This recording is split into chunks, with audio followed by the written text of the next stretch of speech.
मेरे प्रिय भाई बहनों, मित्रों, मेरे साथियों, आप सबको जय मसीह की। मित्रों, आप सब लोगों का इस चैनल में स्वागत है। आइए हमारे साथ में सम्मिलित होइए और परमेश्वर के आशीषों का आनंद लीजिए। मित्रों, आज मैं भोर के समय आप लोगों के सामने फिर प्रस्तुत हुआ हूँ। मित्रों, आज नया साल है, नया दिन है, नई उमंग है। मित्रों, आज परमेश्वर आपको आशीषित करेंगे। मित्रों, मैं सबसे पहले आज नया साल में, नया दिन में, आज रविवार का दिन है। मैं आज आप लोगों के लिए को सबसे पहले वचन बताऊंगा, फिर आपके परिवार के लिए नए साल की शुभकामनाओं की प्रार्थना करूंगा। मित्रों, आज का वचन है जो नए साल पर मैं लेकर के आया हूं, वह वचन है यूहन्ना की पत्री 14 अध्याय का 18 वचन है। वह वचन इस प्रकार है कि मैं वचन को बताऊंगा और उसी वचन के आधार पर प्रार्थना करूंगा। आज का वचन है 14 अध्याय का, यूहन्ना की पत्री 14 अध्याय का 18। मैं तुमको अनाथ नहीं छोड़ूंगा, मैं तुम्हारे पास आ रहा हूँ। आमीन। मेरे भाई और बहनों, मित्रों, मेरे साथियों, परमेश्वर हम सबसे प्रेम करता है, इसलिए हमारे पास में आ रहा है और हमको अनाथ नहीं छोड़ेगा। मित्रों, हम देखते हैं कि हम लूका की पत्री में देखते हैं कि यीशु मसीह जनता को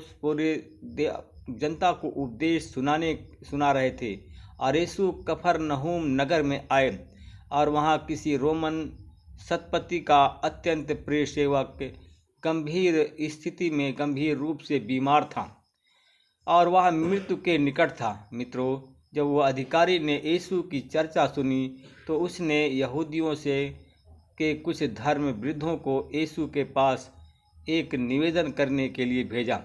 मित्रों, वह आकर के उसके सेवक को स्वस्थ करे। उसने निवेदन किया कि वह आकर के उसके सेवक को स्वस्थ कर दे, अच्छा कर दे। मित्रों, वे यीशु के पास में आए और उनसे विनती के साथ में, आग्रह के साथ में उससे निवेदन किया। मित्रों, उन्होंने कहा कि वह शतपति के इस योग्य है कि आप उसके लिए ऐसा करें। मित्रों, उसने कहा कि वह हमारी जाति से प्रेम करता है और उसी ने हमारे लिए एक सभागृह बनवाया है। मित्रों, तब यीशु उनके साथ चले और वह उसके घर के निकट ही पहुँचे ही थे कि शतपति ने मित्रों के द्वारा यीशु के पास में यह संदेश कहला भेजा। मित्रों, उसने कहा कि प्रभु, आप कष्ट न करें। उसने संदेश भेजा, उसने कहा कि हे प्रभु, आप कष्ट ना करें, आप मेहनत ना करें, आप परेशान ना हों, क्योंकि मैं इस योग्य नहीं हूँ कि आप मेरे यहाँ आएँ। मित्रों, इसलिए कि मैंने अपने को इस योग्य नहीं समझा। उसने कहा कि इसलिए मैंने अपने को इस योग्य नहीं समझा कि आपके पास आऊं। मित्रों, उसने कहा कि आप एक ही शब्द कह दीजिए और मेरा सेवक स्वस्थ हो जाएगा। मित्रों, उसने अपने सेवक के लिए मांगा, कहा कि मैं स्वयं शासन के अधीन हूँ और सैनिक मेरे अधीन हैं, और जब मैं एक से कहता हूँ कि जाओ तो वह जाता है, दूसरे से कहता हूँ आओ तो आता है, मैं अपने सेवक से कहता हूँ करो तो वह करता है। सुन करके यीशु ने उस पर आश्चर्य किया, अचंभा किया। उसने अपने पीछे आते हुए लोगों की ओर मुड़ करके कहा कि मैं तुम लोगों से कहता हूँ, इजराइल में कभी मैंने इतना दृढ़ विश्वास नहीं देखा। और भेजे हुए लोगों ने घर लौट करके उस सेवक को स्वस्थ पाया, वह सेवक अच्छा हो गया। मित्रों, हम देखते हैं मित्रों कि केवल प्रार्थना करने से नहीं, केवल एक शब्द कहा कि कहने से उसका सेवक स्वस्थ हो गया। मित्रों, हम देखते हैं इसी प्रकार यीशु नाइन नगर को जा रहा था और रास्ते में उनके चेले ने एक विशाल जनसमूह को देखा। जब वे नगर के प्रवेश द्वार पर पहुंचे तब वे लोग एक मुर्दे को लेकर के जा रहे थे और वह अपनी माँ का इकलौता पुत्र था। माँ विधवा थी। मित्रों, वह अनाथ थी और और नगर के बहुत से लोग उसके साथ में थे। माँ को देखकर प्रभु का हृदय दया से भर गया और उन्होंने उससे कहा, मत रो। और उसने पास आकर के उनकी अर्थी को स्पर्श किया। इस अर्थी को कंधा देने वाले रुक गए। मित्रों, यीशु ने कहा, युवक, मैं तुमसे कहता हूँ कि उठो। मुर्दा उठ के बैठ गया और बोलने लगा। मित्रों, यीशु ने उसकी माँ को सौंप दिया और लोगों में भय छा गया और यह कहते हुए परमेश्वर की महिमा करने लगे वे लोग। मित्रों, हमारे बीच में उसने कहा, मैं उसकी महिमा करने लगे और कहा कि हमारे बीच में एक महान नबी उत्पन्न हुए हैं और परमेश्वर ने अपनी प्रजा की सुधि ले ली है। यीशु के विषय में सारी बात यहूदा के आसपास समस्त क्षेत्र में फैल गई। मित्रों, हम देखते हैं कि आज नया साल है और नया साल के नए दिन है।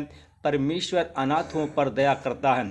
तो मित्रों, अगर आज आप बीमार हैं तो मित्रों, आज अगर आप बीमार हैं तो परमेश्वर आपकी बीमारी से आपको चंगाई देंगे। अगर आप अनाथ हैं, बीमार दवा करते हैं, दवा से कोई फ़ायदा नहीं होता है, तो परमेश्वर आज आपको नया साल के नए दिन में आपको दवा देंगे, आपकी बीमारी से चंगा करेंगे। मित्रों, अगर आप शैतान से ग्रसित हैं, शैतान नहीं छोड़ रहा है, तो आप लाचार हैं, दौड़ते दौड़ते थक गए हैं, तो परमेश्वर आज आपको शैतानी बंधन से मुक्त करेंगे। नए साल में नई आशीष आपको मिलेगी। Hallelujah, hallelujah, hallelujah. धन्यवाद, धन्यवाद परमेश्वर पिता। मैं धन्यवाद करता हूँ। मेरे प्रियो, अगर आप अनाथ हो तो आप लोग हमारे साथ में प्रार्थना में जुड़ जाइए और प्रार्थना में सम्मिलित होकर के आज नए साल में नए आशीषों का आनंद ले लें। अनुग्रहकारी पिता, मैं आपका धन्यवाद करता हूँ, फिर आपके चरणों में आता हूँ। परमेश्वर पिता, मैं अपने उन भाई और बहनों के लिए प्रार्थना करता हूँ जितने लोग हैं परमेश्वर पिता, गरीब, लाचार, बेसहारा हैं और वो लोग बीमार हैं। परमेश्वर पिता, अपने आप को अकेला महसूस करते हैं, अपने आप को अनाथ समझते हैं, अनाथ कहते जिसका कोई ना हो। परमेश्वर पिता, जितने लोग लाचार हैं, मैं उन लाचार लोगों के लिए प्रार्थना करता हूँ। परमेश्वर पिता, अपना बलवंत हाथ बढ़ाइए। जो लोग कर्ज के बोझ से दबे हैं और कर्ज के बोझ से दब करके लाचार हैं, बोझ उनके ऊपर जुआ जैसे बोझ भारी उनके सर पर लदा हुआ है, तो प्रभु जी, मैं उनके जुआ को उतारता हूँ, उनके बोझ को हल्का करता हूँ। मैं धन्यवाद करता हूँ परमेश्वर पिता। उन भाई और बहनों के लिए प्रार्थना करता हूँ जो लोग शैतान के जाल में फंसे हैं, तो मैं शैतान के जाल को यीशु तेरे नाम से तोड़ता हूँ और शैतान से उन भाई और बहनों को आज़ाद करता हूँ, उन भाई बहनों को स्वतंत्र करता हूँ। परमेश्वर पिता, शैतानी बंधन को तोड़ता हूँ और उन भाई और बहनों को आज़ाद करता हूँ। मैं धन्यवाद करता हूँ परमेश्वर पिता। उन भाई और बहनों के लिए प्रार्थना करता हूँ परमेश्वर पिता। परमेश्वर पिता, जिनके घर में कुछ लोग हैं कि जिनके घर में आज बीमार हैं, कुछ एक भाई है हमारे चैनल में जुड़ा हुआ एक भाई है, उसके घर में उसका बेटा बीमार है और उस बीमारी के कारण लाचार है, उसके पास में पैसे नहीं हैं। और परमेश्वर पिता, वो हमारे भाई है जिसका बेटा क्या नाम है, जिसका बेटा बीमार, उस भाई का नाम, उस भाई का नाम पी से आता है परमेश्वर पिता। और परमेश्वर पिता, वो भाई हमारे मध्य प्रदेश का रहने वाला है। मैं उस भाई के जीवन पर, उस भाई के बच्चे पर मैं आपकी आशीष बोलता हूँ परमेश्वर पिता। आप उसके बच्चे को, उसके बेटे को छू करके चंगा कर रहे हैं। उस बेटे का नाम डी से आता है। मैं धन्यवाद करता हूँ परमेश्वर पिता। मैं उसके बच्चे पर आपकी आशीष बोलता हूँ, चंगाई देता हूँ यीशु के नाम से। मैं धन्यवाद करता हूँ परमेश्वर पिता। जो हमारे भाई बहन हमारे चैनल में जुड़े हैं, बीमार हैं, उनको यीशु के नाम से मैं स्वस्थ करता हूँ। यीशु के नाम वो लोग स्वस्थ हो जाएं, उन पर आपकी हीलिंग हो और उनको मैं ब्लेस करता हूँ और उनकी बीमारी चली जाए, लोग चंगे हो जाएं। मैं धन्यवाद करता हूँ परमेश्वर पिता। कुछ लोग हमारे चैनल में जुड़ गए हैं जो कि ओवर एज हो गए हैं और उनकी ओवर एज हो गए हैं, उनको वो लोग परमेश्वर जी लोग हैं हमारे चैनल में जुड़ गए हैं जो कि ओवर एज हो गए हैं और वो निराश हो गए हैं कि उसको कोई रोज़गार नहीं मिलेगा। और ओवर एज वो लोग हो गए हैं कि नौकरी से भी लाचार हो गए, निराशा पैदा हो गई है। परमेश्वर पिता आज उनको आशा आप देने जा रहे हैं, नए साल पर नई आशीष देने जा रहे हैं।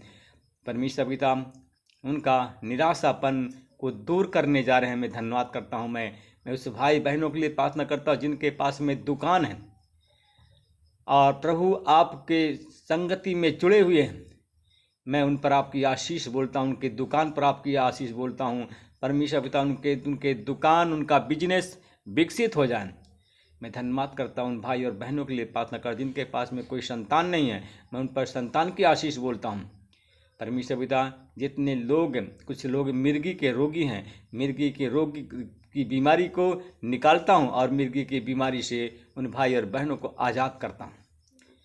परमेश्वर पिता मैं धन्यवाद करता हूँ उन भाई और बहनों के लिए प्रार्थना करता हूँ। परमेश्वर पिता जितने लोग हमारे चैनल में जुड़े हैं, इनके पेट से संबंधित बीमारी है, पथरी है, अपेंडिक्स ट्यूमर है, उन पर मैं आपकी आशीष बोलता हूँ। वो लोग चंगे हुए हैं। जिनको शुगर की बीमारी है, थायराइड की बीमारी है, यीशु के नाम से चंगाई की आशीष बोलता हूँ।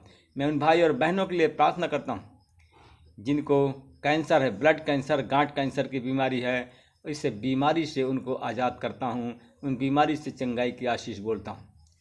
मैं इस प्रार्थना को उद्धार करता प्रभु यीशु मसीह के नाम से मांगता हूँ, आमीन।